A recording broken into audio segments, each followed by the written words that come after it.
Sio tupo katika mazingira ya aina gani ambayo ni muhimu, bali jinsi tunavyobadilika kuendana na mazingira hayo. Baadhi ya watu daima hunung'unika hata kama mazingira wanayopewa ni mazuri kiasi gani. Ni kama mkulima ambaye tayari analima mashamba 99 lakini bado anatamani shamba moja la ziada. Kwa kuwa hawajui jinsi ya kuwa na shukrani au kuridhika, wengi hujaribu kuchukua hata furaha ya wale walio na bahati ndogo zaidi kuliko wao wenyewe, wakifanya upumbavu kama huo. Hata hivyo, kama Wakristo wanaoamini Mungu na kama watoto wa Mungu, hatupaswi kuelekeza macho yetu kwenye mambo ya muda mfupi ya ulimwengu huu, bali tuishi maisha ya shukrani, tukitazamia mambo ya milele.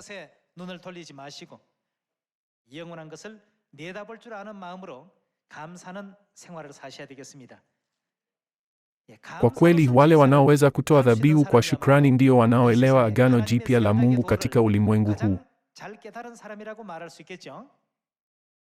Wakolosai sura ya 3 mstari wa 15.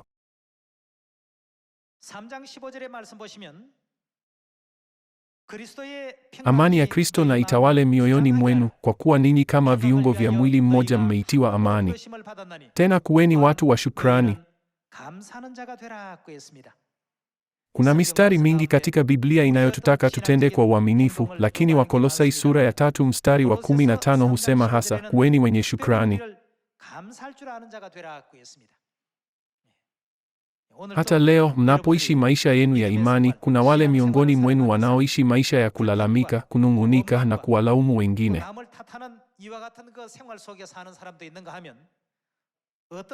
Hata hivyo, kuna wale wanaochagua kuona kila kitu kwa moyo wa shukrani licha ya hali zisizofaa.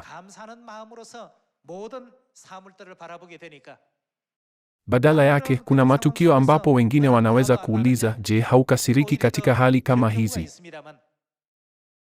Hatukazii fikira tu juu ya mambo ya muda mfupi ya ulimwengu huu, bali tunatazamia wakati ujao wa milele. Kwa hiyo, mambo kama hayo hayawezi kutusumbua kamwe.